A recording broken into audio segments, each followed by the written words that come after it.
done one of these in a while, so forgive me. Muscle memory will kick in, don't worry.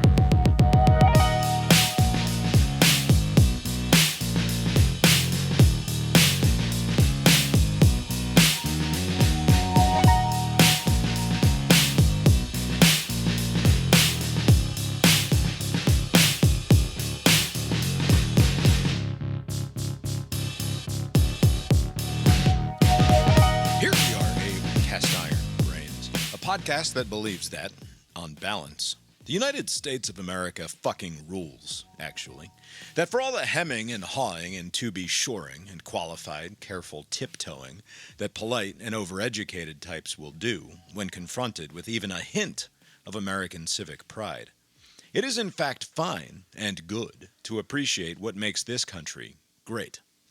Specifically, American greatness is derived from its foundational commitment to pluralism, a nation fundamentally opposed to fundamentalism, an enduring constitutional order that has maintained for a quarter of a millennium because of its recognition of the fact that human beings rarely figure out much of anything on their own, despite the near-universal conviction of the opposite, that truth and justice and progress can be approached from many directions, that it is merely human to prefer one's own. And so, if we are to be governed, it must be with the collective understanding that we must endure the existence of competing ideas and solutions, that the only way to get along on this crowded, sweaty planet is to recognize the fundamental dignity and sovereignty of the individual, both yourself and also the extremely wrong asshole who is standing in the way of what you know to be the only just solution, and, together, mutually agree to a plan that satisfies neither while still accommodating both. A country so steeped in pluralism that it declared the obvious truth that all men are created equal to be self-evident, and then, in its founding governing document, made concessions to the people who claimed actual ownership of men. Why? How? Because in order to keep secure the natural rights of human beings, governments must be instituted among people, and successful governance requires pluralism. Because, again, all men are indeed created equal, the founding moral tragedy notwithstanding. The fundamentalists' authoritarian diktat is anathema to a free people, and was eventually proven so. The consent of the governed can only be freely provided by a people in charge of themselves. The founding contradiction is not an accident. We knew better. Of course we knew better.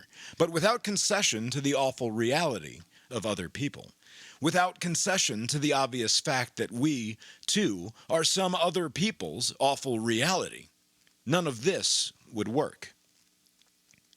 What has made the last few years of American civic life so intolerable is that we have been overwhelmed by the certainty that we cannot live together. That to give an inch is to give the game away, that our differences are fundamental and irresolvable, that pluralism is itself a mistake because the stakes are catastrophically, existentially high. This is obviously wrong, but it is so appealing to the human animal that once it takes hold, it cannot properly be flushed from the system. Perhaps this is somehow a product of the informational mass media and now social media age, but we are awash in the idea that one's emotional and psychological hysterical certainty itself makes right.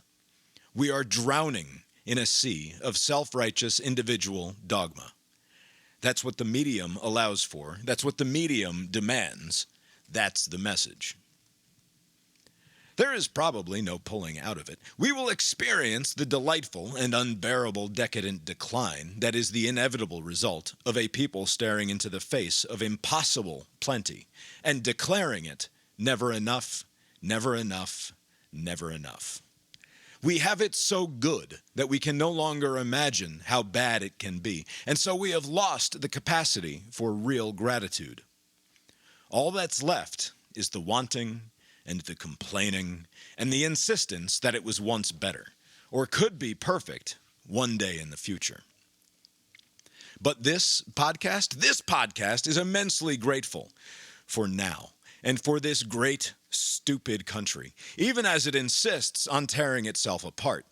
But even the tearing apart and the starting over, that's part of pluralism, too, that we must not be any more beholden to old, bad ideas than we are required to blindly listen to new, bad ideas. So this podcast will, 250 years into the greatest and most successful experiment in collective human self-governance ever achieved on this or any other known planet, stand and salute as a little leaguer plays the national anthem on his trumpet, in celebration of a nation whose ethos is in keeping with the undeniable biological truth that human beings are a successful species because of our unique ability to communicate and compromise with one another. That we, the human species, are, above all, life itself's pinnacle cooperative pluralistic effort, just trying to make it work together. The United States of America, 250 years old, and fundamentally only human.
My name is Bob, sitting across the way from my good friend and co-host. That's Abe. How you doing tonight, Abe? Doing well, Bob. Yeah, here we are. Lori's here too. How you doing tonight, Lori? Good. Lori's good. Tonight is Thursday, July 2nd, 2026. Has it been like a month? It's been like a month. Nearly a month, yes. Last episode came out on June 9th, so Like a month. nearly a month. The best month on the internet, though, Oh, yeah? Why? because of the World Cup. Oh, I see. It's been a lovely month on the internet. There would have been nothing for you to complain about. Oh, I'm sure we would have found something. You've missed the whole internet this last month. We've been quite busy with youth sport. Baseball season ongoing. 2 of my 3 Little League All-Star teams are finished. 1 went out in relatively short order despite playing a couple of competitive games. The next one, Katie's team, lost in the finals of their All-Star tournament, advancing past where we expected them to be able to advance, quite frankly. And then the intermediate tournament starts a week from tomorrow. So we're still hard charging towards getting better as a unit. Nice. What have you been up to the last month, Abe? Quite a lot. Yeah, I went to the Grand Canyon last month. Were there foreigners there? So interesting you should say that. I went on a Jeep tour at the Grand Canyon. And when you say I went on a Jeep tour, that means that you hire a car that has like a tour guide as the driver, and they drive around the Grand Canyon and talk to you about stuff? It's like a 3.5 hour thing. And what was odd was the time that I scheduled. Basically, it was me, but basically you're part of a group that you join, with these tours. And the time that I selected, there was no one else that wanted it. and I was like, oh, usually it's so busy, the Grand Canyon. But I joined an earlier window, and the tour guide explained that they added this ridiculous fee for foreigners to get into the national park, like some $100 on top of the. Wow. Well, to be fair, we pay for those national parks with our taxes. What are these foreigners coming in thinking they can just walk in like, yeah, here we go. These sucker Americans paid for our way here. Perhaps there's an argument to discourage the foreigners, as Bob is suggesting here. But I'm not trying to discourage the foreigners. We have some truly incomparable natural beauty. That's true, yeah. But you should share with the world, and that's the idea. But what's interesting is apparently this You've wasn't. convinced me. This is terrible. What are we doing? We're charging admission fees if you don't have a U.S. passport? So if you are just an American citizen, I think it's like $35, or you can pay a little more to have access to all the different parks or whatever. I was like, I'm just in and out. Come on. $35 is enough. But if you're a foreigner, it's $35, and in addition to that, like $100. But they don't tell you until you show up. So a lot of people were miffed by the lack of communication. But the tour guide stated that the season has been slower than anticipated because of this. There weren't. There's a lot of elbow room for me. It was great, even though. Usually it's busy this time of year. Is this a Trump administration thing? Yeah, I think it's some sort of Trump thing that they instituted. Or I didn't look into it. That this is just based on what the tour guide was relaying to us, the group. Oddly enough, the group that I was put in with, mostly Georgia, Atlanta people. It's like a family. Like the kids went to Georgia, the family lives like in Smyrna or whatever. So it's kind of weird that I went all the way out there. Yeah. But anyways, it was very weird that that happened. But besides that, very entertaining trip. I would give top marks to the Grand Canyon, Sedona, and Flagstaff, where I went to see it was one of these dark sky cities to where like at night they've done a lot of light pollution, so you can see. You would think all the stars, but mostly a lot of satellite movement. There's a lot of junk just in the sky that you don't see. Was your sense of awe and wonderment at the beauty and majesty of the natural world piqued more by the giant hole in the ground or the giant hole in the sky, is my question. The hole the Grand Canyon is a sight to behold. I did not know that you could basically just drive up to the rim. It's not a lot of effort if you just want just the pictures. I did do the hiking. I went down. Some old geezers did not make it back up. There was very hot, and people did not heed all the warnings that they tell you. While you were gone, I got notifications about olds dying in the Grand Canyon. I think there were 3 in the same week that I was there. Oh, you think, Abe? How many did you kill? I did not kill anybody. From the fucking AccuWeather app. I don't know if anybody else has this experience, but I get the most grim push notifications, not from my news apps, but it's always the AccuWeather app. And I actually have some, because there was, while you were gone, we got deaths in the Grand Canyon. I was like, oh shit, my good friend and co-host is out there either dead or murdering people. I'm not sure which. Which would you prefer? Which would you prefer, Bob? Obviously, I would prefer that your ongoing campaign of mass serial murder continues and you are never caught, and that I can maintain this polite fiction that you're just my dear friend and we host a podcast together. That is my preference, to continue to live in innocence and bliss, while secretly understanding that you're a violent killer. But anyway, I get the notification from the AccuWeather app that bad shit's happening in Arizona, and it reminds me, or at the Grand Canyon, it reminds me that the AccuWeather app is often sending me just the worst and most, the most awful notifications. I got one just tonight, 2 hours ago. Lightning strikes person. A 66-year-old standing next to car in church parking lot gets hit by lightning. Tap to find out what happens next. That's from the AccuWeather app. I also got a 6th hot car death. Toddler was found dead in his father's hot vehicle. Tap for details. No, AccuWeather app, I will not tap for details about that. When did AccuWeather rebrand as like some ghoulish, news site? AccuWeather. When it learned it got clicks by doing that. I guess that's AccuWeather true. now. Flying umbrella kills woman. Wind-blown No umbrella way. impales a woman at a South It Carolina happens restaurant. all the time. Tap for details. How fast is this umbrella going that you can It's- impale? I don't The know. wind I didn't takes the tap for umbrella. details. What the fuck? What do you think is wrong with me? I mean, I'm This not happens clicking that every button. year.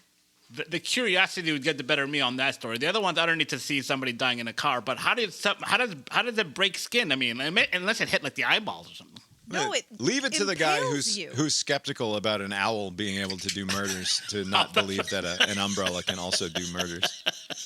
I think the jury's in on that, by the way. There was no owl. So Grand There was Canyon, a fucking owl, Abe. big thumbs up for the Grand Canyon, obviously. Big thumbs up for the Grand Canyon and the surrounding cities. Big thumbs down for the city of Phoenix. There was an episode of King of the Hill, and they said that the city should not exist, and I agree with that. Now, to be fair wow. to the city, Like 6 million people live in Phoenix or something, don't they? I mean, it is my fault for going to Phoenix in the dead of summer because one of the Uber rides was like, "What are you doing here?" Like when I was like, "Oh, I'm just visiting." They're like, like nobody's out here in the summer in Phoenix, and there really was no one outside. It was like bizarre. No foot traffic. No one's walking their dog, which makes sense. Again, it's like 100+ every day. But the rest of the state was fun, and then more recently, I've just been watching a lot of this soccer, this World Cup. There are different watch parties. Most recently, I went to a Mexico watch party, which, if you haven't, I would recommend. They had like Where are you going? basically To everywhere. like There a are public space? yeah. So there's a big fan festival right by the Yes. stadium. And I went Yes. there, and that was great. But there's like Awesome. festivals everywhere. Like the whole city is just all of a sudden into soccer. Well, yeah, there's you live in a major metropole. There are people coming out of the woodwork from all points of the world, right? I'm sure right, they're just people. I was excited. like, I did not know there were so many people from all these different countries, unless they're just wearing their jerseys. I don't know. Like I was like, are there that many No. Curaçaoans just So- among us? There's also a trend among, especially young urban elites, to deny the United States their fandom because it's a despicable thing to root for your fucking country, apparently, and so you have to root for you have to pick an oppressed nation. Oh, really? It's So- an oppression Olympics is what the World Cup has come down to. I was in Germany in 2006 when the Ooh. World Cup was in Germany. That's right. And what I learned is that other countries don't like when you adopt them. Oh, really? Oh, At least Germany didn't. okay. And I think it's not unique to Germany because I bought at the time a Germany jersey Right. like you would if you were suddenly in Seattle when they Right. were in the Super Bowl. Like, Right, yeah. sure, Yeah. Seahawks. Right. And they'd be like, yeah. Germany, they're like, why are you wearing that? Wow. Like, because She doesn't even go here. it's like, because like I'm Is what here and Germany like I said. don't have a team. I don't know U.S. soccer, so Right. like Yeah. might as well You root don't for the have to home know team. U.S. soccer. No, You're from the United States. You should cheer for America. What the fuck are we talking about? But if I was not an affiliated sports fan already, and I went to an NBA thing, I would go, okay, I'm Yeah. with the home team. The home team, yeah, That's like, yeah. fun. Right. And no one would they'd be like, yeah, well, but you're from Dallas. Yeah, I never heard of there'd be people no like question. gatekeeping sports fandom in this It's way. not even gatekeeping. It is that this is about nationalism. Okay, I see what. Yeah. And since we don't have that in a healthy way, we can't relate to it. That's true. I mean, there was a watch party on last night that we're recording here on Thursday. So the U.S. played against those Bosnians. Easy work. And just a ton of people showed up for that. So, I mean, people are rooting for America, at least here Yeah. in Atlanta. But the Mexico one was funny because they hired like one of those bands. I think it's like a mariachi band. I don't know if I'm getting the Yeah. terminology right. They were just all about just the level of seriousness You're people telling me take soccer. that a mariachi band performing in front of a crowd of rowdy Mexican soccer hooligans was a high energy event. Yes, it was. They were just out there. I don't know. It was a lot of fun, but obviously, I am rooting for Team USA, just to be clear. But it was just it's been very festive the last couple of weeks with people we had the English were in town the other day. They went to a Braves game. I don't know if you caught some of that. They adopted Michael Harris as their own. It was a lot of fun. So it's been a lot of entertainment value. Thankfully, remember that Qatar World Cup like 4 years ago, with all that slave labor, they had to do it in November because it's too hot to do it in the normal summer window. But November, we got regular football. We don't need this nonsense. This is a perfect window for international sports. This is a perfect window for that. And so it's been great. Oh, yeah. The dog days of summer when the only thing going on is baseball. People, right. This is the right time for it. Inconsequential baseball, too. Are we moving on from the World Cup? Because I have things to say. About the World Cup? Basically. Yeah, sure. I wanted to touch on one more World Cup item as well, but you go ahead. Okay. So this also touches on your little diatribe to start the show. Diatribe? Diatribe? That was a compelling audio essay. I wouldn't call it a diatribe at all. With a B. Okay. Okay. You like that, Abe? I thought you were going to give her assistance on the actual questions asked. How dare you? This is no diatribe. This is. So, when... I know I'll be listening to it again. Of course you will. Go masturbate, too. It's the same. When I was in Germany, accidentally, in 2006, and I bought my stupid jersey, there was a group of very happy... Everybody was just so happy. And yes. I don't think Germany was playing that day. I think it was just, we're watching soccer, but maybe they were. I don't remember. It doesn't matter. But I had my Germany jersey on, and this guy sort of I was talking to Julia probably and speaking English. And it was like, you're American. And I was like, yeah. It's like, but why that? What are you doing? And I said something like, it's just been really fun. You guys are really welcoming and doing a great job. I can't help but root for your home team, etc. And he said, it's just nice to be allowed to be proud to be German. And I was, in my head, I was like, because you guys had that thing. Yeah, that makes sense. But his whole life, all of these people's whole life, if you waved a German flag around, it was but Germany's been good at soccer all through this time. Yes, but hosting the World Cup, sure. All these people got to be like, Deutschland! They were for the first time. I mean, to be fair, no, the world twice. No, I know. In 30 years. No, I know. And we got collectively nervous about a bunch of fucking Germans making those fucking Nazi sounds. It's all fair.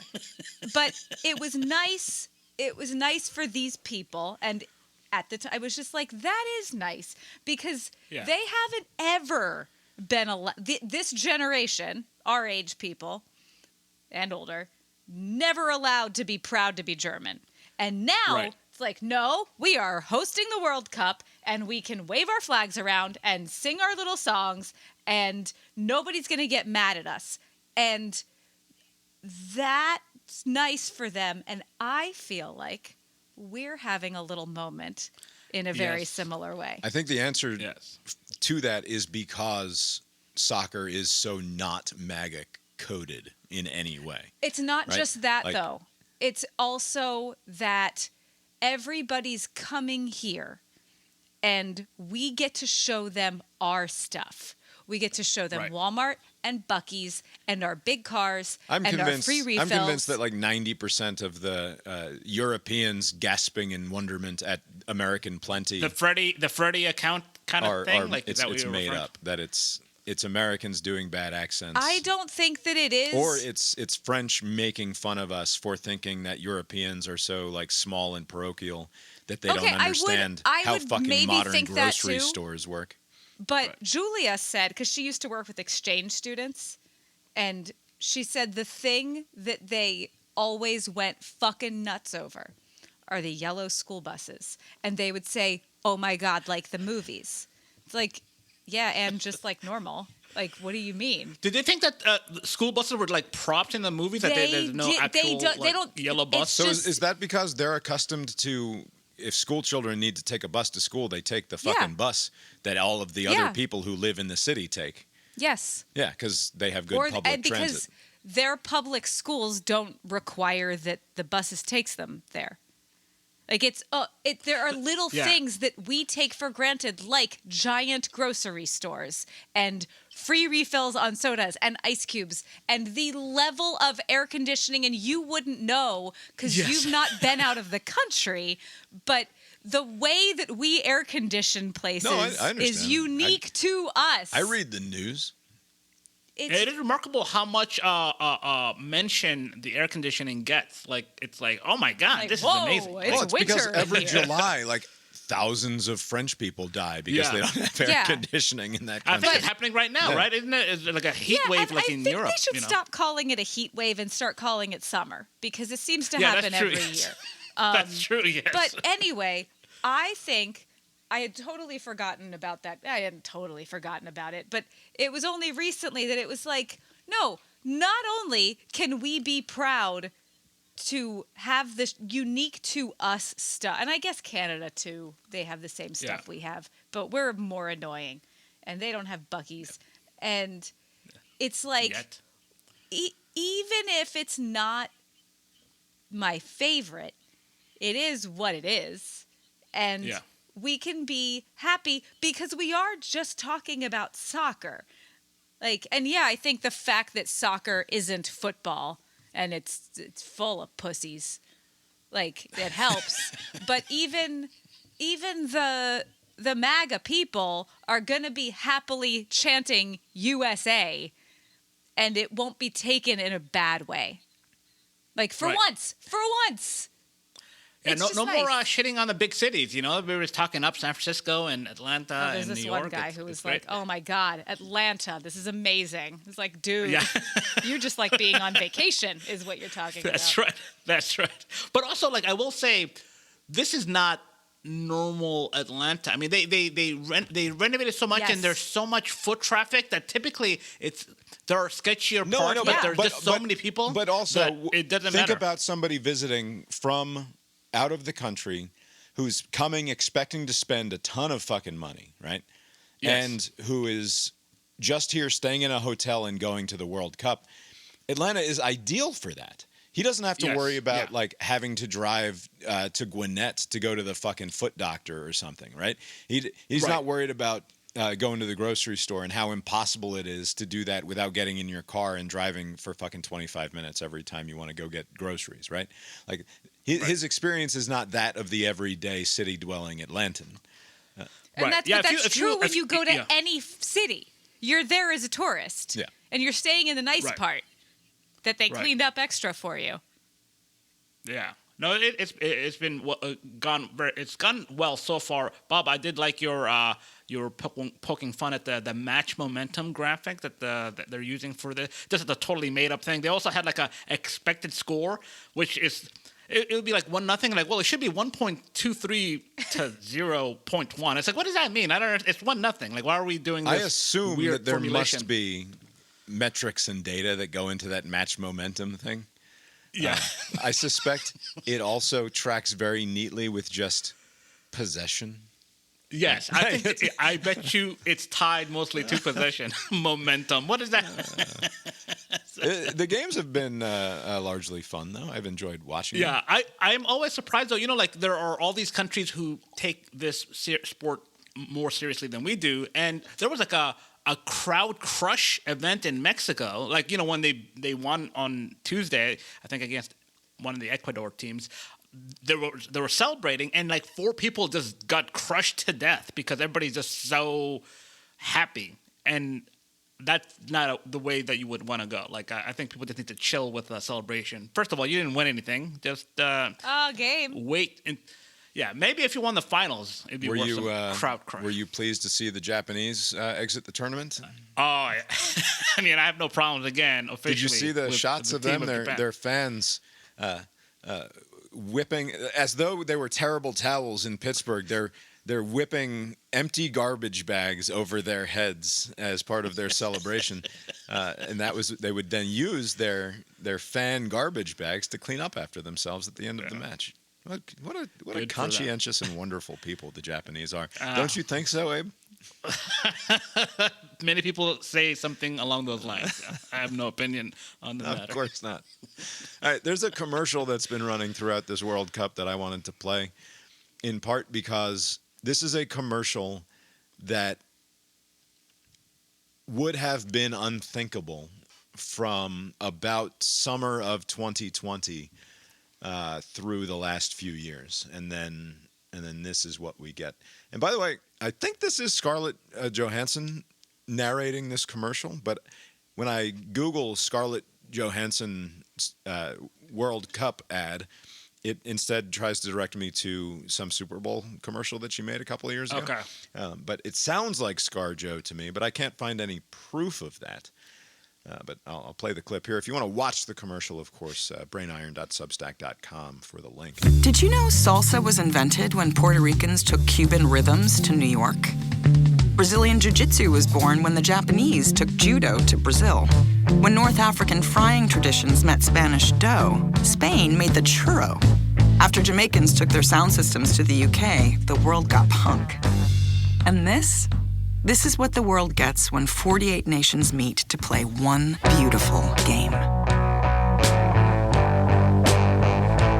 The kicker there is the world is meant to meet, and it's a commercial for Airbnb, co-branded with FIFA 2026 World Cup. I will say that does sound somewhat like Scarlett Johansson. Right? If it's not ScarJo, it's somebody trying to sound like ScarJo.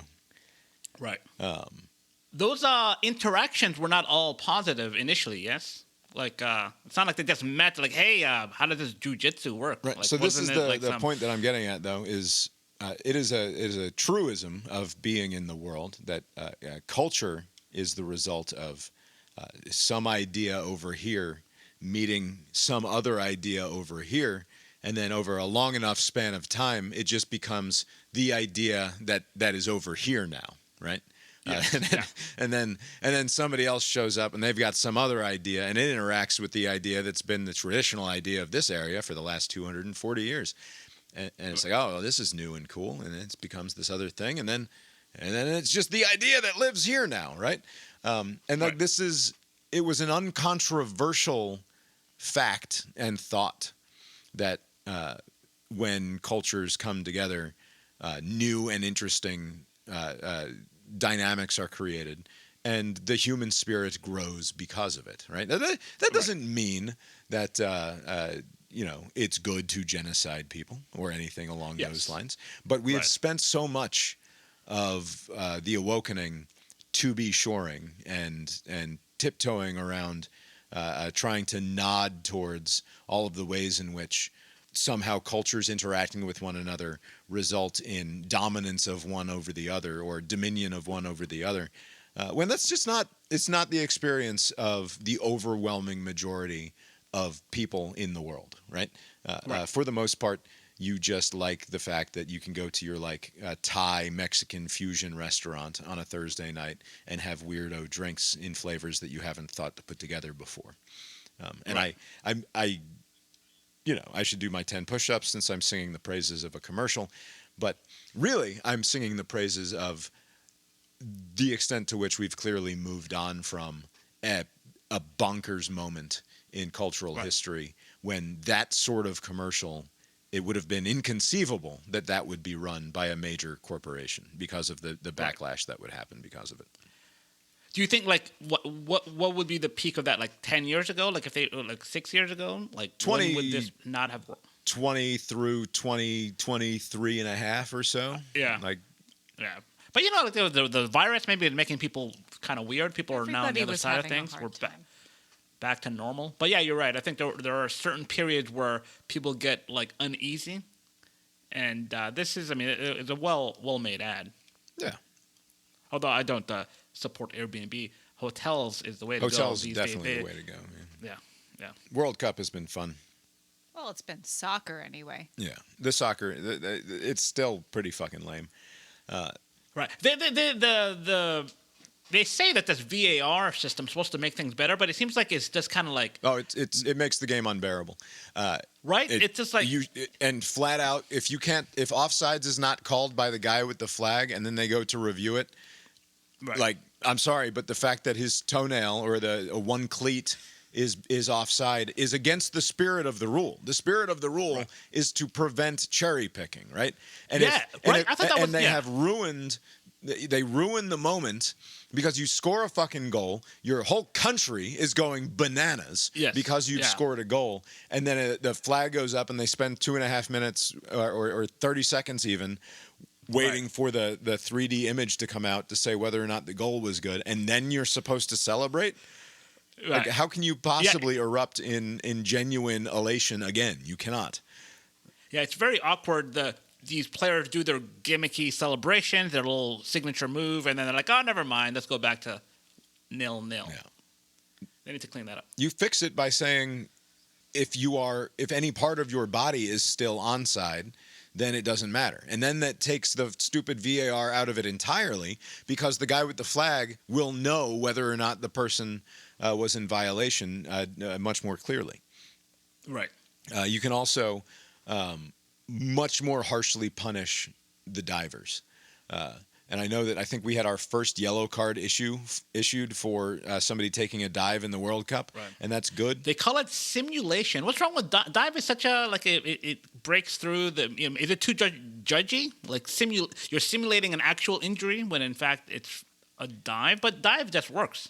If you take a dive and exaggerate the extent of your injury by somersaulting 3 to 4 times, you should get a red card. Period. End of story.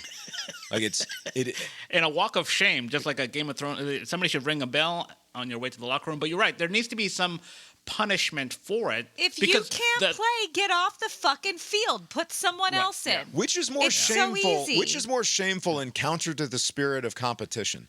The U.S. guy who accidentally stepped on the foot of the other guy while they were both making a valid play on the ball, and he gets red carded, or somebody who pretends that his eyes have been gouged out because an elbow brushed somewhere in the general direction of his head, and he thought he could get one over the referee. If you're talking about soccer, then the second one is more in the spirit of the game because this is a game that is lame. This is a game full of lames. That second scenario, they are intentionally trying to deceive the official to gain an advantage. That's part of the game. Right? Defenders of soccer will say that's part of the game. Like, okay, your game sucks. It's a part of the game that sucks ass. But so hockey, there are some detractors of hockey, not myself, but some detractors of hockey say fighting should not play a role in sports. We're trying to figure out who the best team is, but you have these goons, enforcers, what have you. But then people who follow the sport, they're like, well, this kind of keeps there's like an internal justice that they have, But at least there's some working theory on that. This one is just you're trying to gain advantage, and usually that's discouraging. It's the same with the offsides thing. The entire defense is like they spend a lot of time and effort in trying to force bogus offsides calls to happen. Yes, right, yeah. Also, and I'm thinking of other ways that this stupid fucking sport can be fixed. You shrink the field. No, field is a good size. No, you shrink the field and you make the goal smaller.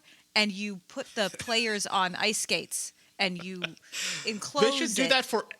You know what? Lori's idea should be implemented for that extra time. Once you get past 90 minutes, you need to come up with new method. You have just make the ever shrinking field every 5 minutes. The shootouts suck, and they should instead go to a golden goal and maybe play 7-on-7 or something. That's. But it is. I mean, this is not quite the same. Like if you're like a drug addict, like I am with field goal shanks. It's not the exact same hit. Watching these people shank goal kicks, but the like penalty it's close kick, you enough. mean? Yeah, the penalty kicks has just been great. Like people just shanking left and right and up and over. It's been great. You are even more alone after you've shanked one of those penalty kicks than because at least the kicker, like the guy, either the snapper or the guy who was holding it for him, will like stand up and pat him on the back and be like, all right, it's all right. We'll get it You'll next time. But that guy is just alone out there in his agony in front of 60,000 people and the world. No, also the offsides on a deflection off of the goalie or something. What the fuck are we talking about? Yeah. A valid soccer play was made. Right. It's not that guy's fault that the defense was sprinting in the other direction in order to get a fucking offsides call. It sucks. Right. Yeah, you could fix that. Anyway, that's Americans complaining about soccer once every 4 years. I'm sure we'll do it again 4 years from now. What are the Americans' chances in the round of 16? We have Belgium or something, right? Yeah. Although Belgium doesn't look all that great. So the U.S. should, I think it's like a pick-em kind of, like if you look at the odds, that very good player that I just heard about 2 minutes ago, Balogi or whatever his name is, who got the red card, who's going to miss this next round, apparently is good. And so maybe the team will miss him. But this team is great. I mean, they're playing with house money at this point, like France will win the whole thing. If you win one more, you're playing with house money. I would still be disappointed if this ends in the round of 16, just because this started with 48. This is an expanded field here. That is true, yeah. And also, at the very least, outlast your co-hosts. Because both Canada and Mexico are also in the same round. So, and Mexico looks pretty good. So, yeah, I think, you're right. One more win, and then beyond that, you're just playing with house money. All right. Quickly on youth sport before we talk about the world. What's the difference? I just want to say that it's funny because I've had difficulty with a child, and we've had to move on from one of the players who was going to be on our all-star team, which is a bummer. Is this a first? Has this happened before? No, nothing like this has happened before, really. Not to us. Yeah, I'm sure it happens. But anything that I would even say about that ultimately would just be I would see as a reflection of my own failure, because this is a child and I should be able to coach them in a way that makes everything work, and I didn't, and so the situation had to undo itself, which is a bummer. So instead of talking about that, I wanted to talk about travel ball. And it's funny because the last time we were here talking about youth sport, we were talking about the team in our Little League that was prioritizing travel ball over our Little League championship and expected us to move the game so that they could be in two places at once, basically, and we were going to have to pay the price for that. And ultimately, it sort of blew up. You can go listen to that episode if you like. That's fine. But travel ball poisons in multiple ways, and I think that we will likely continue seeing the decline of traditional Little League baseball because Little League baseball is being relegated to, in the minds of the people who most love youth baseball and most see youth baseball as like a pursuit that they want their children to continue doing beyond age 13 or 14 or whatever. They see it as less than and beneath the travel ball world. And as a result of that, Little League will become more of like a local rec league where, obviously anyone can play, right? But it will be a higher percentage of the kids sticking around to play Little League baseball will not be those kids that have the top talent. And instead, they'll just be travel ball kids. And the occasional good travel ball kid will stick around to play Little League baseball. But there will be a brain drain of sorts, a talent drain of sorts that continues to go on out of Little League and into travel ball the longer, as if things continue to progress the way that they are. And part of that, the overwhelming majority of that, is driven not by what's in the best interest of the children, but by parents and baseball parents and coaches who see a higher level of competition somewhere else and decide that they don't want anything to do with Little League anymore. What's driving that? Like, because it costs money and additional time commitments for the parents. Is this like, are they striving for some scholarship down the road? I mean, they're not thinking they're going to make the big leagues, right? These kids. So like, why Well, are they? I mean, they all think that they can play high school baseball, and high school baseball for some percentage of people becomes college baseball, and for some smaller percentage of dreamers that becomes professional baseball at some point. They think that, you know what the bottom line is, and the way that it is defended is, I want what's absolutely best for my kid. Development. And there is something better than we are able to get through the local Little League.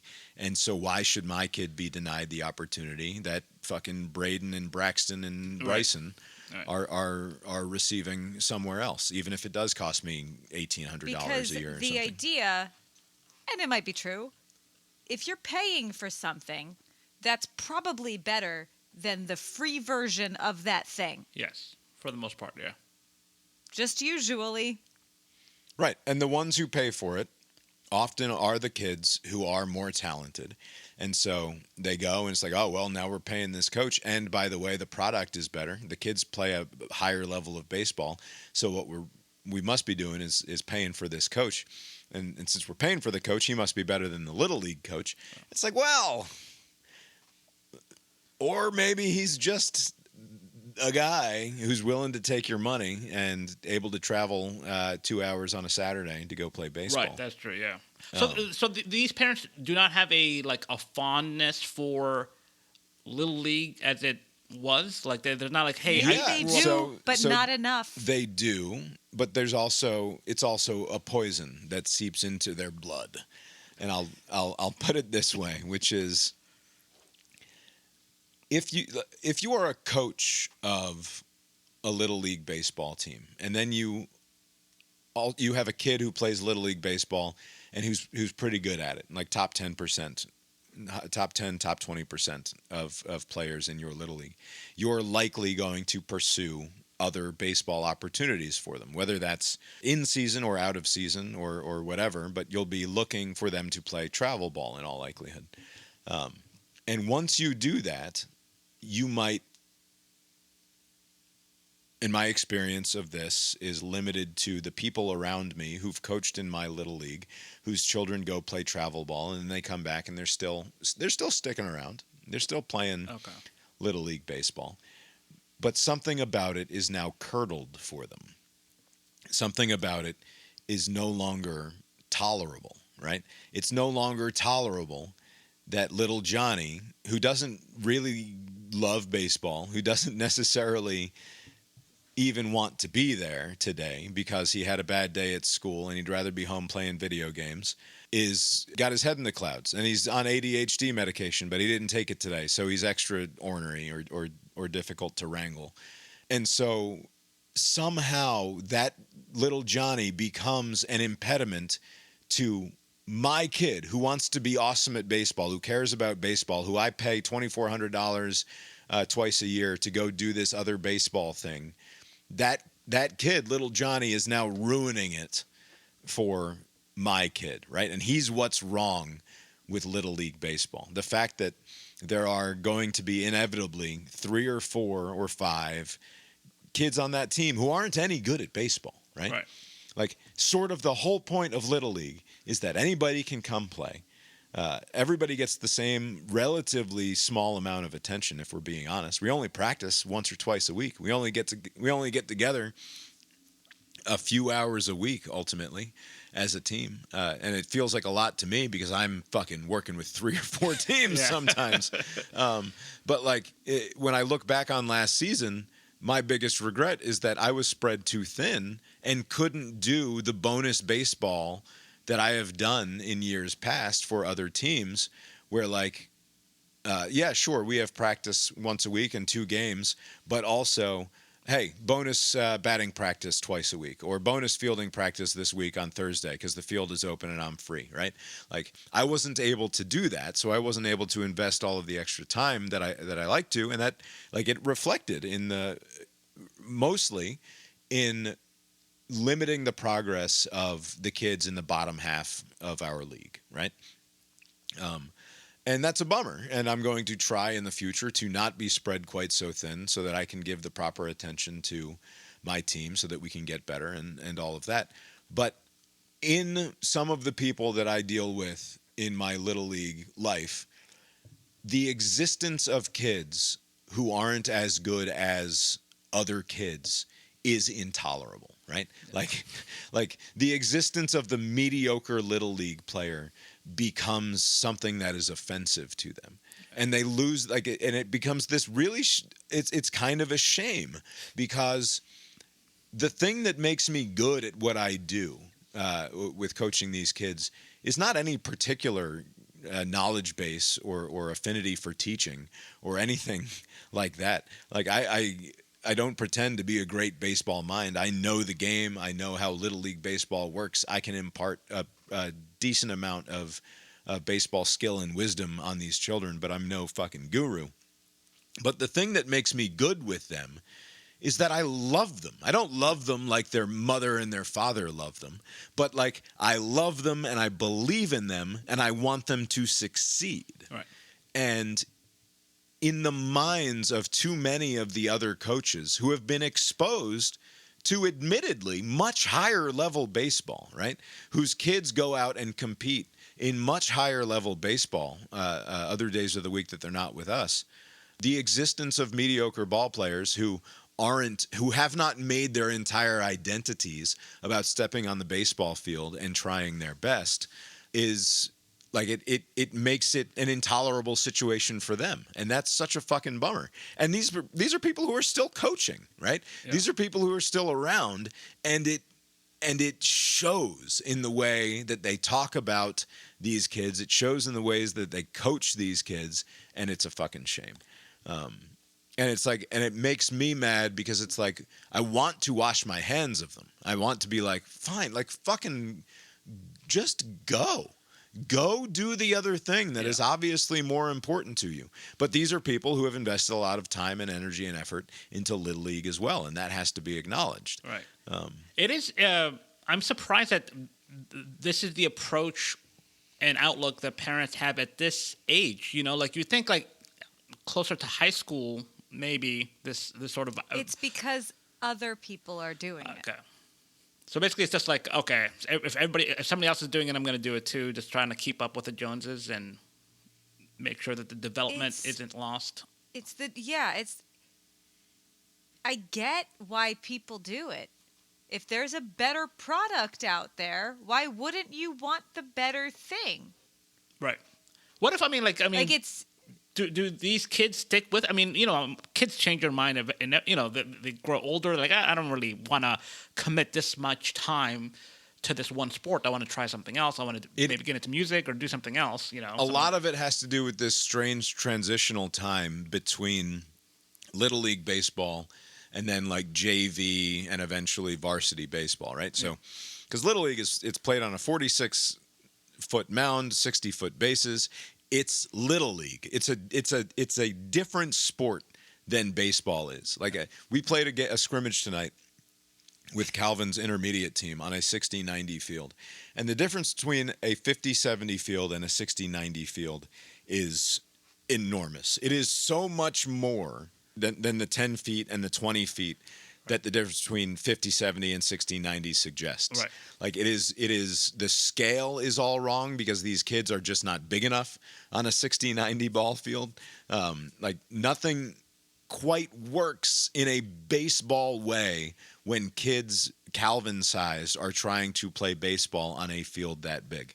And so I think that a lot of it is just there's this transition period, and parents are anxious about that transition period, and only so many kids who even go into travel ball for the next couple of years before they start trying out for their high school teams are going to be able to make those high school teams.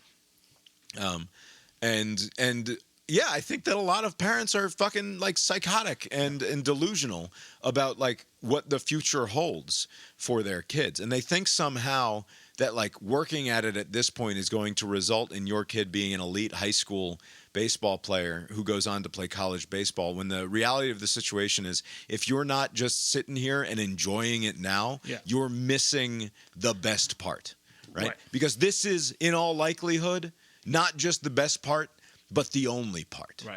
Right? Like, your kid, even if he makes the high school team, he's not going to be a starter, right? Yeah. He's not going to be good. He might, I guess. Yeah, sure. 1 in 100 of them might. But for the most part, this is the time that counts. This is the time that has to be fun, that has to be meaningful. Not some other time in the future. Now.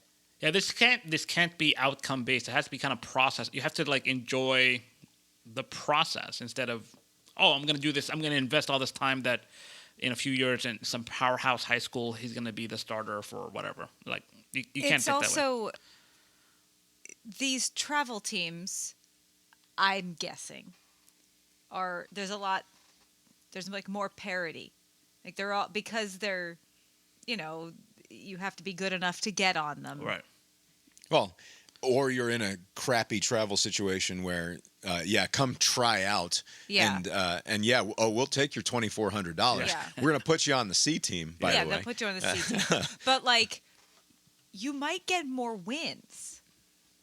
Okay. Where, like, Bob's had 4 now seasons with less than 2 wins. I don't think that's true, but it's something like that. Like, people want their kids to win because winning is fun, not because they think their kids are winners, but because, like, the joy of you want your kids to be on a winning team.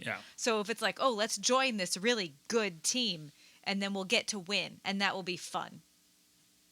Yeah, well, winning is overrated and largely bad for people. But so that's why Bob's record, I think, I was right about. No. There's a thing that I've said to coaches in our league before the season starts the last couple of years, and it is foundational to my approach to this whole thing, which is that, look, there are going to be kids on your team who are real bad at baseball. Like, that's part of what we do here, is we have kids who really stink at baseball, and you're going to work with them. They will get an outsized amount of attention if you're any good at this. Like, that's who you need to be focused on, is getting them to go from being terrible to being semi-competent at playing the game, and to the extent that you can, so that they don't hurt themselves, that sort of thing. But I promise that if you put in the time and the work, every single kid, the thing that you're aiming for is not that you're going to turn idiot little Johnny into an all-star. There will be a moment, and it might only be once. But if you believe in these kids and you put in the time and effort, they will surprise you, right? They will have one moment this year where they get the hit in the big moment, or they make the play in the outfield, or they just do the right thing on the baseball field and it looks like a baseball play, and you're going to get to, like, give them a hug or a big high five and be like, fuck yeah, little Johnny, you can't did say it. Fuck. You won't say You'll get fuck. thrown out. But you will convey your enthusiasm and the elation that you feel at them having surprised you, right? And there's nothing wrong with having a kid surprise you, but there is some, to the extent that you're like, man, you went above and beyond what I thought was your ceiling in this moment, and that becomes like that can become sort of a positive thing for you as a coach, right? But there's a difference between that and somebody who's just constantly denigrating and constantly cutting down and belittling the abilities, and like, it's not their fault. Like, this is the thing that drives me most insane. This is a kid whose mom and dad signed them up to play baseball. They are largely coming out here and doing their best, and even when they're not, it's still their best.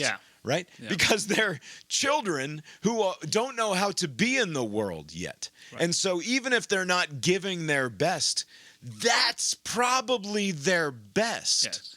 Because they don't know what they're capable of. They're best right now. They haven't been taught. They don't understand that which they can actually do. Or they haven't been properly motivated to understand why it's important that they try in a different way or in a harder way. So this is just a person, right? And it's some person that is failing to live up to your idea of what a ball player is supposed to look like, but that's still just a kid. Yeah. And like, so fuck you.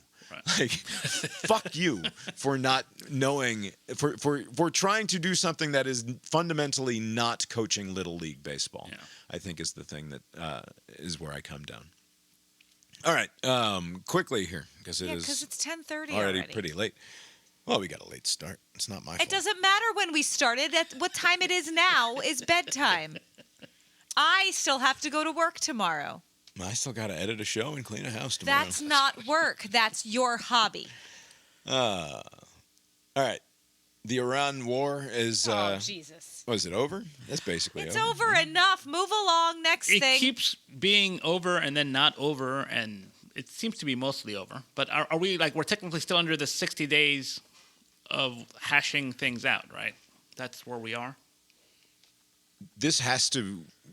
I mean, we had the first summer of the Biden presidency, the dramatic pullout from Afghanistan. Yeah. That Just the largely- visuals where the plane is taking off and those poor people are... a complete fucking disaster clusterfuck. Yeah, and the suicide bomb, like, at the gate. It was just, like, Because I think that was, like, where it was that story and that goofy Delta variant came back. And so, like, it was like a double whammy. Like, it's like, oh, I thought we were going to be on the back end of this thing, and it's coming back, roaring back. And then you have this, like, just calamity, just like the...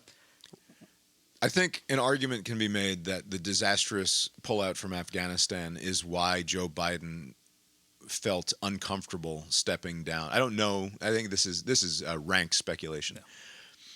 But his plummeting poll numbers after what happened in Afghanistan in June or July of 2021, Yeah. I think possibly had the effect of him believing that he needed to redeem his presidency in some way, and that the only way to redeem his presidency was to get reelected. Because this is a guy who effectively was elected on the promise that he would clear the fucking decks for the next generation. Right. And so that in combination with the fact that Team Biden didn't trust Kamala Harris to be able to effectively take the reins, and they had effectively anointed her as the successor by choosing her as a vice president, and the fact that the disastrous Afghanistan pullout tanked his poll numbers and they never recovered. And yeah, perhaps it had something to do with the COVID numbers spiking in that time period as well. In addition to the strong possibility that the United States pulling back from the world in that way signaled to somebody like Vladimir Putin that perhaps now was a good time to go on his own imperial adventure. Yeah, because the following year, that's when the invasion kicks in, right? Right. So I'm. This is not to downplay the severity of that mistake, right? Even if it was largely simply an optics mistake, Right. It's just in terms of the way that it was handled. It looked bad. It seemed bad, and it didn't go well. I think that going to war in Iran the way that we did it, and I do not acknowledge this idea that we somehow lost, because in order to lose a war, you have to have objectives that you failed to meet. Right. And whatever else you want to say about this, Donald Trump never established what the objectives were. I mean, you know, like... I know what the Israeli objectives were Right. in trying to go to war with Iran and helping the United States in a war with Iran. They wanted regime change. Right. They wanted to end the hold on power that the Revolutionary Guard has there and the mullahs have there, and put somebody else in charge. But that was never the stated goal of the United States, nor was it, I don't think, practically an achievable one without a much broader and more dangerous conflict in terms of putting American lives at risk. Right. I mean, there were a lot of arguments made in the run-up to, at the end of February, like, you know, unconditional surrender, regime change, all that stuff. But you're right. Like, technically, there wasn't But he never actually said regime change, right? He insisted that by killing the Ayatollah, that we actually had regime change, and therefore we're dealing with new people now. And it wasn't clear what unconditional surrender even meant. It was just a cranky old man on Twitter at 4 o'clock in the morning. Right. But it seems like that's true. But okay, a month prior to the attack on Iran was the decapitation strike in Venezuela, right? So like it seems like maybe they were thinking like if we clear out the top, the hard line, the old geezer and all the other sycophants that are around the regime, then the next crop would be more pliant, more open to negotiation. I assume that that's the reasoning was because it does not look like they ever were seriously considering a ground invasion, right? Because when it came to that, they said, no, we're not going that far. So like it seemed like the plan was let us destabilize enough to where the next people in line would be more agreeable, which is a weird assumption or a hope to make, because like the leadership, they're all kind of like, I don't want to say crazy, but they're all believers, right? It's not like there's like somebody like some junior person who's just like a normal person who's like, okay, we're gonna change course now that you killed all the top guys. Like it seemed like they were all kind of on the same page. So like if you kill 10 of them, the 11th person would be the same as the first 10. Is it possible? And Donald Trump claims a lot of credit for seeing the world in more practical terms than the idiot politicians that he insists he's a revolutionary against, basically, right? That these idiots have been doing it this way my entire life, and I'm here, and I see common sense solutions, and I know what the fuck people actually want, and people will deal with me because I'm a businessman, et cetera, et cetera. Right. Critics of the Obama administration and the JCPOA, the original Iran deal, laughed at the naivete of the Obama administration for their purported belief that they could deal with Iranian leadership because fundamentally, and it's a classic sort of West Wing Obamaism. These are just people who just want what we want, right?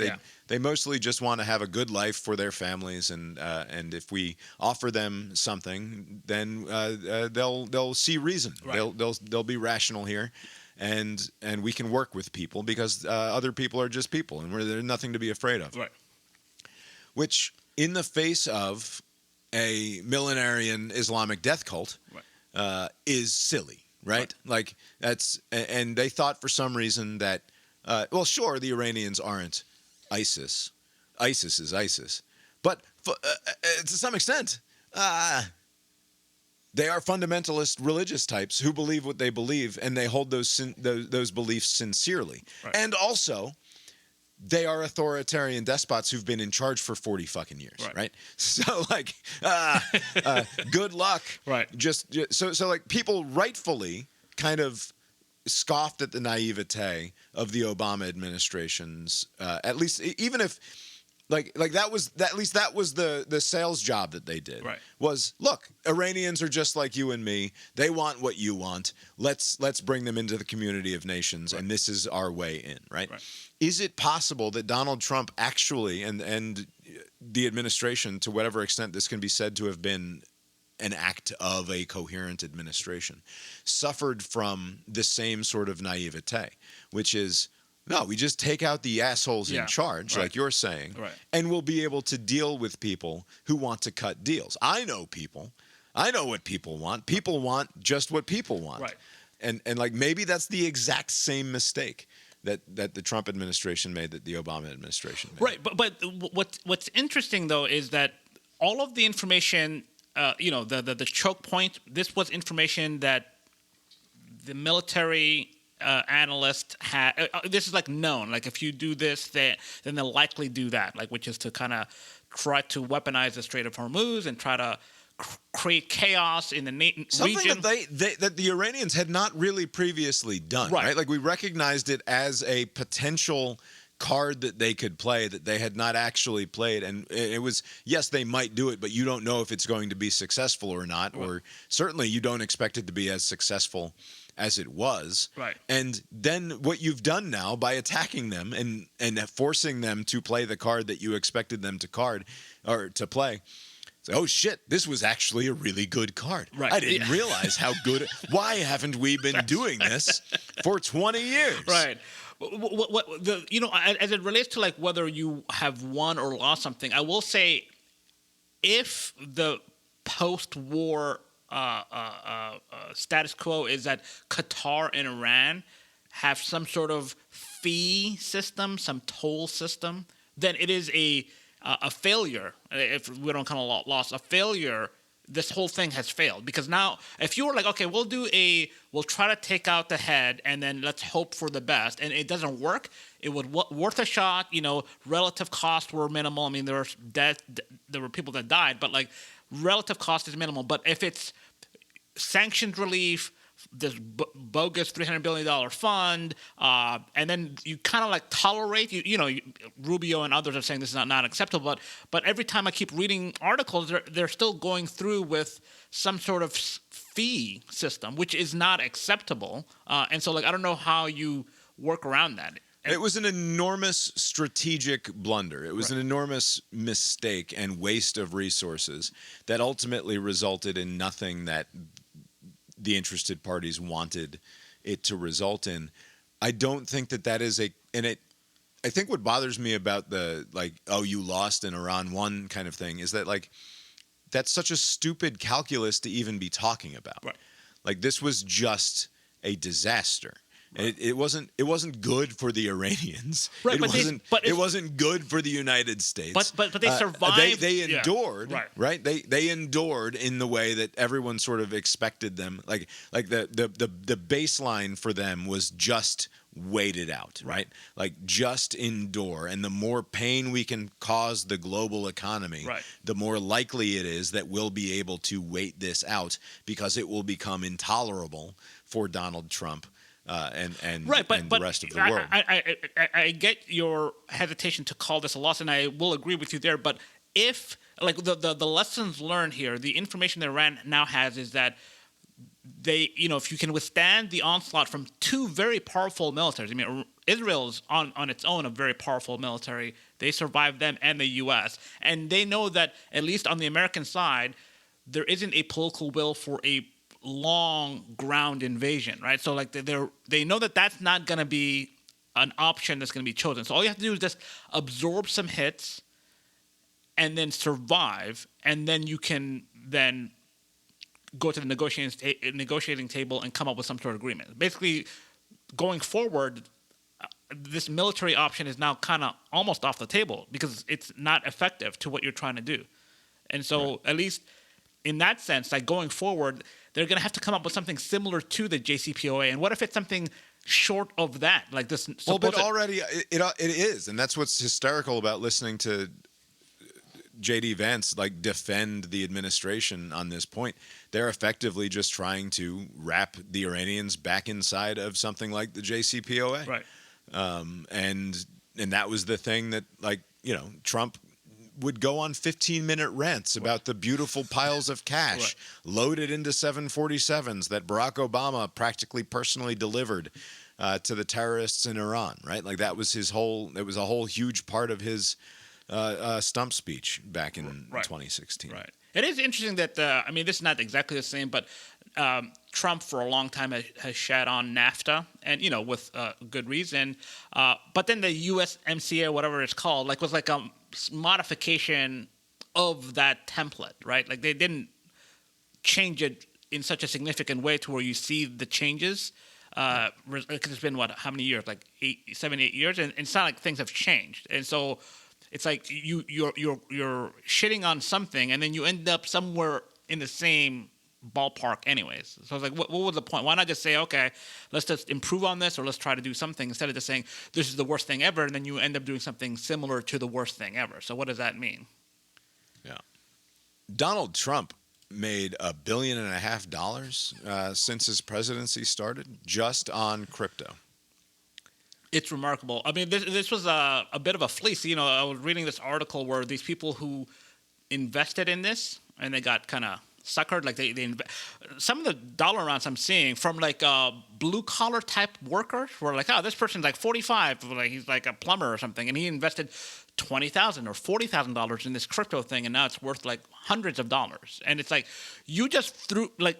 To me, it's just bonkers. Yeah, that, like the Trump coin peaked at like over $70 a pop, right. And now it's trading at $1 or $2, I think. Right, but a lot of these crypto things are kind of these pump and dump thing, right? Like basically the whole idea is just like, hey, I'm like one of the. I guarantee you that in the meetings for like with Don Jr. and Eric and the big man himself, it was literally presented as a pump and dump scheme.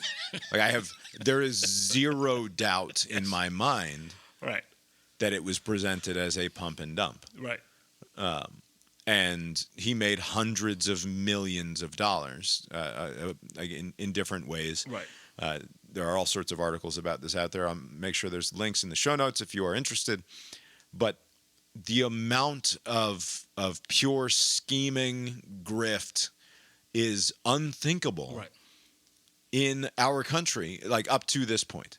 Like it is at a scale that cannot be conceived of before now, and it's apparently completely fine. Right. Yeah. It's not being met as such, right? It's being met as if it's like some. I've seen a lot more written about just like like your run of the mill corruption, like 20,000 here or there, but like in the billions.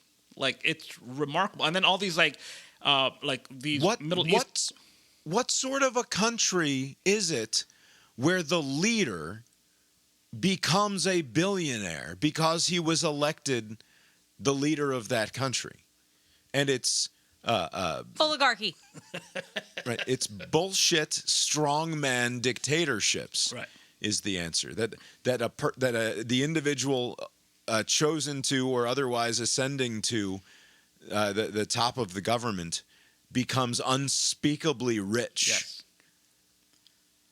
yes, by explicitly fleecing his own supporters. Right. That is it's not a democracy. And then you're directing different agencies to like never look into things like of you or your family's financial dealings for life. Like. And by different agencies, you mean the Justice Department of the United States of America are not to investigate you or your family's financial dealings moving forward. And there'll be like a mass pardon event, on January 20th, 2029, right? So it's like there's going to be all these layers of protection. So like a lot of people are behaving with the knowledge that they're going to be immune, at least at the federal level, right? So there's a quote in the New York Times story, one of the Times stories about this, where Trump is talking about like he just didn't realize how little anybody cared about like scheming and corruption. Yeah. Like he in his first go round, he was like sort of walking on eggshells with the scheming and the corruption. They still did a little bit of it here and there. Yeah. But what he realized was, nobody gives a shit.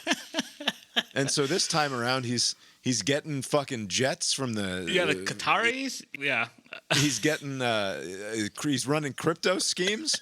His kids are and Witkoff's kids are going around the world just doing billion-dollar deals all over the place, making themselves generationally wealthy, and just using the government as a personal way of enriching themselves, and nobody fucking cares. Right. Because the attention span in this current news cycle era that we're in is such that you just can't absorb all of these things. If you ask, like, do the man on the street bit, most people don't even know about this, right? They're just like, I don't know. There's something about the reflecting pool? I don't know. Like, what do you want from me? Like, just... Yeah. Since we don't have time for it, I will just say, is there a more perfect metaphor than Donald Trump failing to properly renovate something that we call the reflecting pool? and him thinking that it's just like relining the pool at Mar-a-Lago or something. Like, you just fix it. You drain it and then you paint it and then you refill it. And it's It's no problem.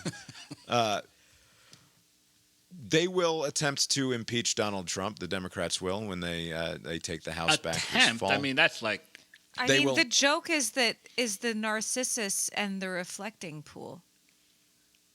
Like, it's a beautiful Narcissus, the Greek. Yeah.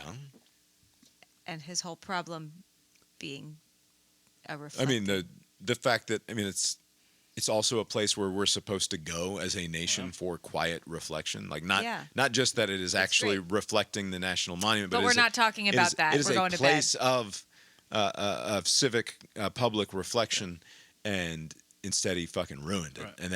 And then he claims that, like, no, it's because people come by and this reality that he's creating is now Someone's the been official arrested position. for messing with right? it. Yeah, there was an Olympian that was like. Oh, you mean Janine Pirro, Yes. the former Fox News host, No. is able to go and... No, I know what you're talking about. I heard it on the news today that some former Olympian is being charged with desecrating a national monument or something because they pulled peeling paint out of the reflecting pool. No, but like they're going to impeach him. Is my only question about the crypto scheming is this and some of the other stuff that the Trump boys have gotten into in the last couple of years, which again links in the show note if you're interested. Is it simple enough to tell this story in a straightforward way that is compelling for anyone but anti-Trumpists, right? Right. Like, is it because to me, and I know that the Trump people are largely unreachable at this point, but like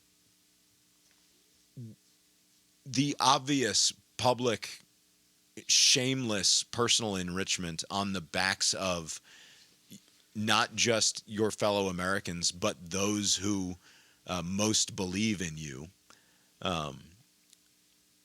should be fucking shameful, and it should be something that is worth pursuing in a political context, which is what an impeachment is. Right. The basket of persuadable voters on this, I think, is almost like empty. Like I think. But is there? But the reason that this, I asked it in the way that I did, which is that the story is so simple. Yeah. Is because it is hard for me to imagine Republican senators and Republican congresspeople being able to defend this sort of graft. Yes. Right? Like how do you look people in the face, even if it is the media, even if your natural inclination is going to be, oh, the media is just full of shit, and that will be the defense. Right. Is it a simple enough and an indefensible enough story?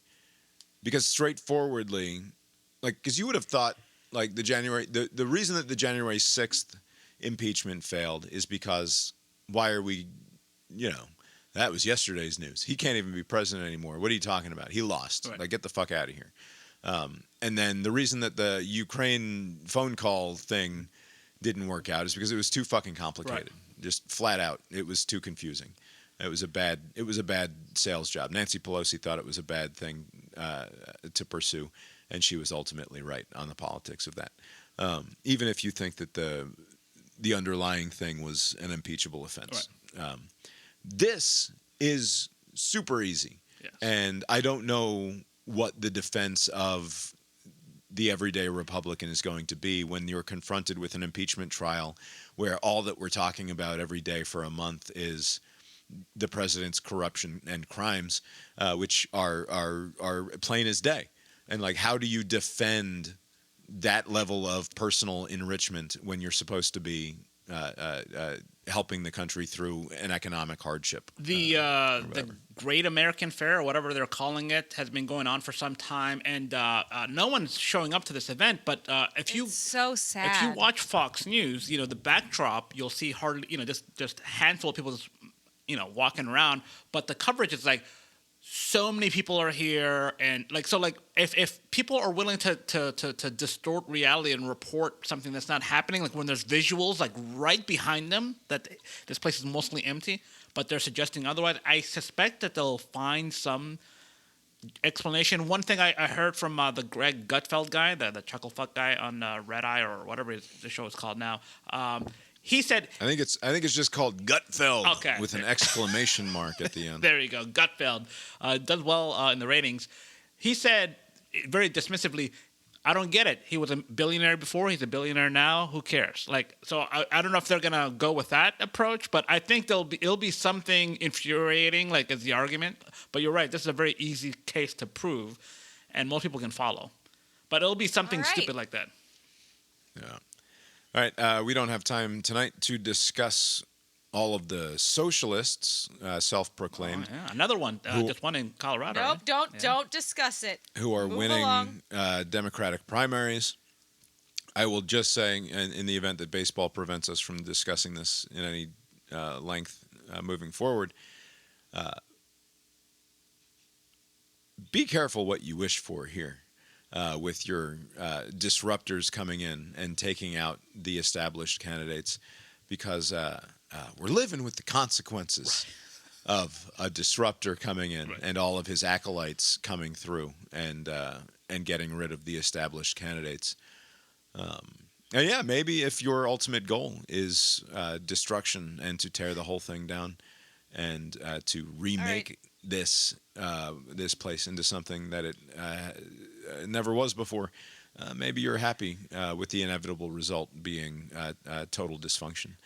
I, for one, think that we should not force our candidates to tell obvious lies about the world. Whether those obvious lies are Donald Trump won the 2020 election or there was a genocide in Gaza. Both of those things are obvious lies, and they are now foundational to success in politics on one side of the aisle or the other. These are literally good job, everyone. These are literally litmus tests for either side, right? At this point, like when you ask politicians, they still will say, "Oh, what? No, Trump did not lose 2020." Like it's just like, and then there is indeed a genocide. Like I think those are like, I will say though, in 2027, watch out for. Remember the goofy, never-ending votes for the speaker for the GOP. There's going to be something similar for Hakeem Jeffries, like because this is in his backyard in New York. I mean, Chuck Schumer, maybe he'll survive this because the Dems may not win the Senate, but the House is likely gone. So early 2027 will be an interesting visual. Oh yeah, this is an early prediction that it's going to be the first African American to ever be Speaker of the House is going to be on thin ice. Yes.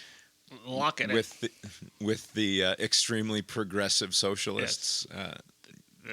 The fault lines have shifted, Bob. No time for Strassman tonight. No time for all sorts of other things that I would love to discuss. Hopefully we can come back and record again on Monday night so that we can get back on a proper schedule. You've been listening to Cast Iron Brains, a podcast with Bob and Abe. You can find the show on Substack, brainiron.substack.com. The opening and closing themes of the show were composed by Mark Gillig, tetramermusic.com, Tetramer music.com for more from Mark. Abe, what has happened in the world that has led you to react with such an aghast face? just saw a clip of these roofers fighting on the rooftop, and they threw each other to the ground, and they continued the fight. Like cats. Were they cats? No, they're Are you humans. watching cat videos? I thought perhaps Antonin Scalia had actually retired or something. Oh, not Antonin Alito, Scalia. right? Like, wasn't that they had to retract that? Samuel Alito had actually retired. Where idiot Nina Totenberg is tweeting about Supreme Court retirements that don't actually happen. She jumped the gun. I'm sure it's in the works, right? He's going to retire. If No. you are Nina Totenberg. Absolutely not. Abe, did you make it to the movies? And you break a story Stop. that says Samuel Alito is retired and you're 82 goddamn years old. And he did not, in fact, retire. Right. It's time to hang it up. Abe, did you make it to the movies at any point in the last fucking month? Yes. Actually, I only went once because there's Supergirl, which I had no interest in seeing, and the Toy Story 5. I need to see the first 4. So I've been missing. You need to see the first 3. Okay, is it 4? You can skip 4. Okay. 4 sucked. Okay, but apparently this 5th one is also pretty good. But I did go see when I was in Arizona. I went to go see Disclosure Day, the Steven Spielberg movie that kind of came and went. Entertaining movie. Maybe it would have had a stronger impact 20 years ago because the whole story centers around like divulging like secrets about these aliens, but they need to do it at a cable news station or whatever. Like they need to get the information, and now like why not just release it on the internet, or like a social media thing. It was kind of like a product of a bygone era, but it was entertaining enough. I will say though, like again, going back to the news cycle thing, like it would just be swallowed up and just like people would move on in like 2 weeks. Like, oh yeah, there are some aliens, and people would move on. Actual alien disclosure, you're saying? Yeah, you'd be like, oh, well, what are you gonna do? Abe, did you not go see Obsession? Obsession. I did. Oh, did I not talk about that the last? No, he talked about it. We talked about it. I saw it. Okay. Did you like it? Yeah, I did. Yeah. That. What a low character that guy was, right? What the Wish Willow guy? Yeah. Just a total asshole. Yeah. That's guys. That. And she also gave him the opportunity to express his feelings, and he instead went the other route. It was really good. What else have you been watching? Lots of FIFA soccer. Oh, yeah? We haven't started the new season of the Dragon Show. Oh, No, we haven't. Which is available, I did but go. not yet. Yes, okay. I apologize. Yes, there's only 2 episodes out so far. There's more dragons and there's more fighting, which is what I wanted from the last season. From what I read, that these first 2 episodes were supposed to be the last 2 episodes of last season, and if they did that, it would have salvaged that second season because there was some consequence to all this. That fucking Damon guy just being like hallucinating. Oh, so like story-wise, this made sense as part of the second season, but because of the money, they weren't able to. But there's still some faults that you can find, But I want. I'm sure I will. Don't worry. I want to see. The part of the reason that I can't get excited about going and watching the fucking Incest Dragons show is because how much I liked A Night of the Seven Kingdoms. Oh, that's yeah. The interstitial sort of one-off thing that they did last year. Yeah, that one was good. This is not as good as that. So just go into it with. But again, if you want, there's a lot of fighting sequences, and the dragon may go down. I don't want to spoil it. All right. I'm disappointed that Disclosure Day isn't as good as I was hoping it would. Yeah, I was hoping it was going to be great Spielberg fun, but apparently nothing special. Yeah, but it's not bad. It's just like, Yeah. I suspect I'll like it a great deal if I ever get to see it. It's so funny because, like, I know that I'm, sort of got my nose in Little League Baseball right now, and it's like 6-7 days a week constantly. It's like I was relieved yesterday when I realized I had no Little League Baseball responsibilities besides like this overwhelming, horrible drama with having to deal with parents and a player and that. But like I had no go to the field, have a practice, have a game, You did go or to whatever. the field and have a game today. No, I'm talking about yesterday. Oh. Wednesday, and the irony that I'm driving at here is that I still spent 6.5 hours at a fucking swim meet, doing volunteer work for the kids' swim team. It's different though. They force you. Yeah. This isn't like Bob's being I'm so helpful. Like they fucking make No, but you. as I've said before, I think when we discussed this, I do far more than the bare minimum requirement of being a swim team parent, because the only way to make these endless swim meets bearable is to work through them. Because if I have to just stand there and be like among people or just sit there, it's just like, oh, no. Like, keep me occupied. Yeah. Let me do the job where I get to wrangle kids, and like at least there's that sort of fun element involved. Also, Bob's quite taken by all the butts. Oh, the young, the like high school age. No. The coaches. Only never the took you for a lifeguards. butt man, Bob. How old are those lifeguards? The lifeguards are in their 20s at least, mostly. You think? Yeah. You think that's when Katie will be a lifeguard, is in her 20s? Or like No, she'll be on the swim team at least through her teenage years. So, like, yeah. She'll be a lifeguard. No, the lifeguards are college students. That's a cush gig at these events. I mean, is there ever any need for lifeguards? There is no reason to have a fucking lifeguard at a swim Right, meet. yes. It is the most absurd waste of money. And, like, people complain about, like, Charlottesville taxes. Yeah. And I'm fine with all of it until I go to the Parks and Rec pool and I see fucking lifeguards at a fucking swim meet. I'm sure they're giving like little money. They're not taking advantage of the city, right? Whatever Yeah. it is. I mean, I'm sure It's they're too much. minimum Yeah, wage right. slaves. It's like $16.50 or Yeah. something. Anyway, the fucking swim meets are god What? awful. Why 6 hours? Like, are there just a lot of kids swimming? Like, why does it take so long? Yeah, it's just what it takes. There are like 70 or 80 events, Holy shit. and then like multiple heats within some of these events. Like it's just a lot. It's just what they are. It's not, it's just what they are. It sucks. Calvin did play the national anthem at the swim meet yesterday also, though. Oh, on his nice. trumpet. To be clear, I don't know if we mentioned it explicitly at the top, but the trumpeter in our national anthem that I played was Calvin. He played the national anthem for all of the Little League games in All-Stars that we hosted this year, and he did a great job. It was very good. Was he nervous at all? Or was he like... Oh, yeah, quite nervous. Because he had played it through to completion and, more or less hitting all of the notes a handful of times. But he had by no means mastered it when he went out there the first time. And I told him after he did it, I was like, I was certain that you were going to nail it the first time. And then what I didn't tell him, but I told him after he did it the second time and he missed a note, was that I was also certain that you were going to flub it the second time. Because like you cannot beat the sheer terror and fear of screwing it up for giving you that little bit of extra edge to actually perform right. Yeah. And then the moment that you're able to take the foot off the gas in terms of the anxiety is the moment that you make the mistake. Right. And that's inevitably what happened. But he did it very, very well every time that he went out and did it. And I was actually honestly quite moved by it. There's something that is almost elegiac or mournful about our national anthem when it is played at the octave that a middle school trumpeter is capable of playing it at.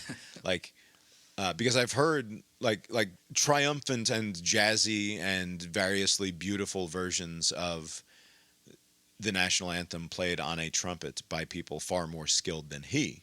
They play it at a higher octave. They put all sorts of salsa on it. They make it sound fancy and cool, and that's good, and it's a wonderful way of hearing it. But also, I think that there's something about it being played at the octave that he's capable of playing it that lends itself to this almost, and I don't mean.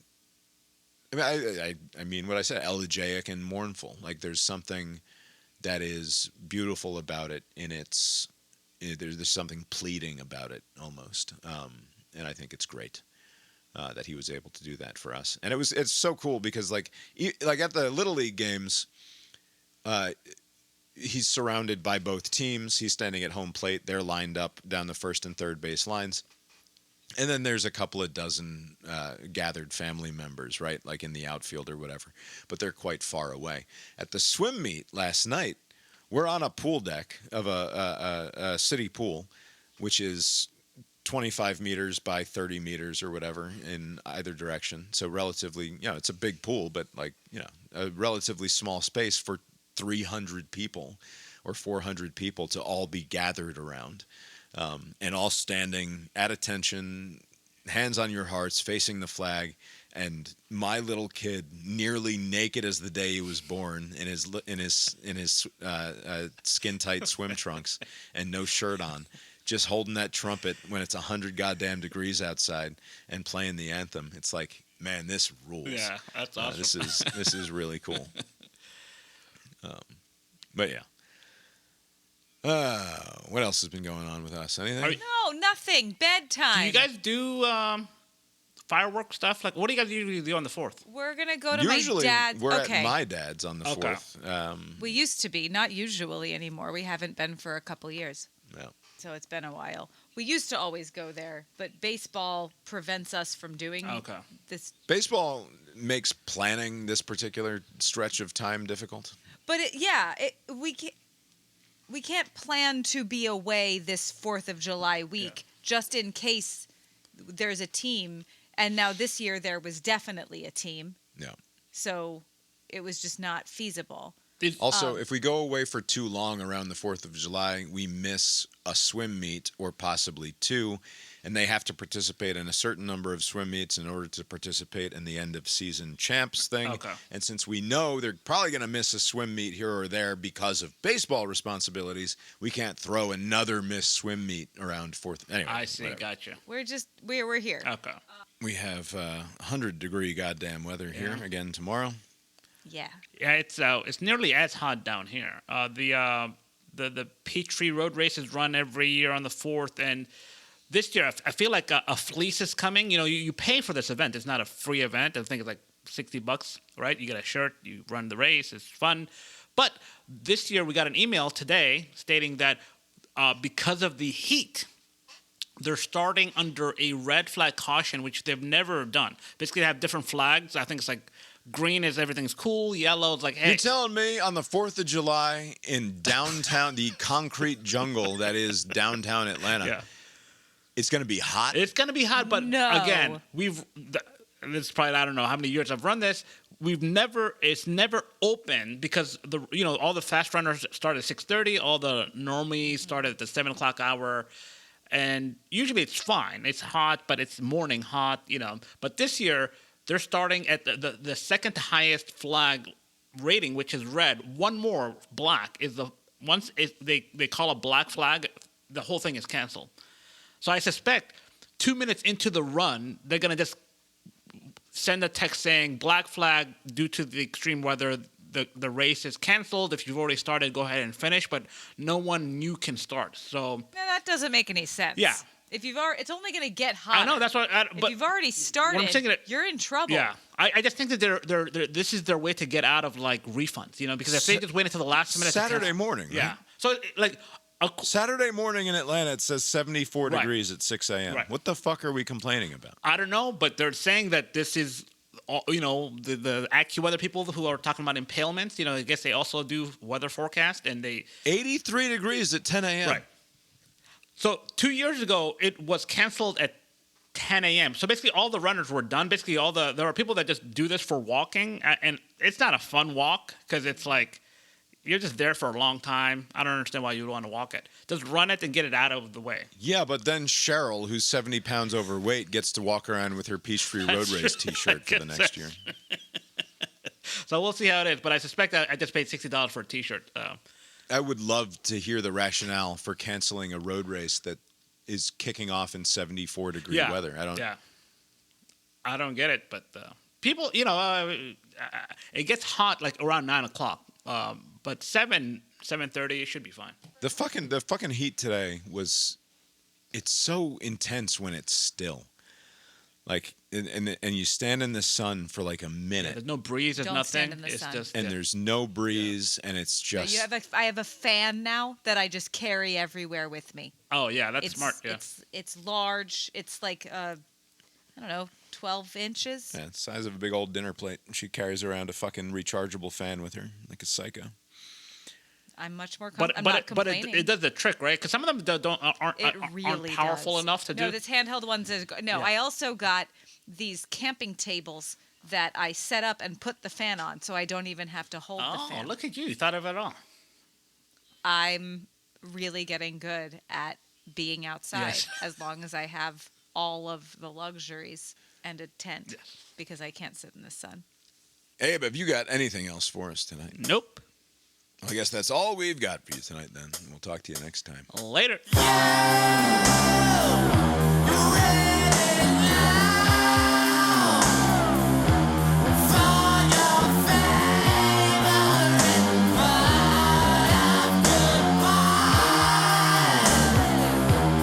When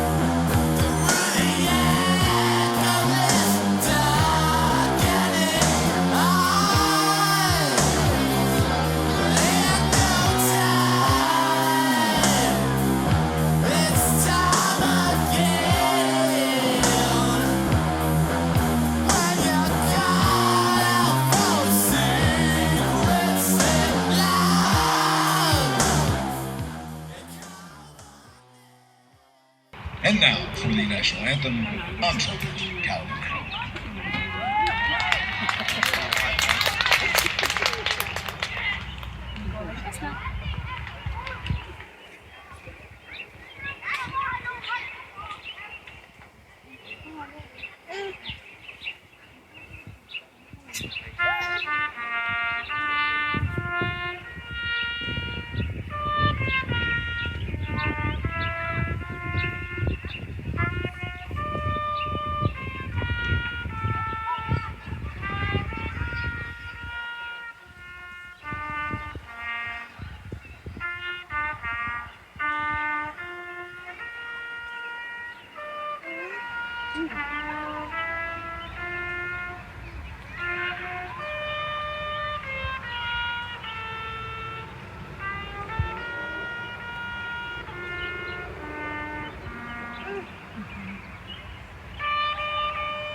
The proceeding was created with 100% human content.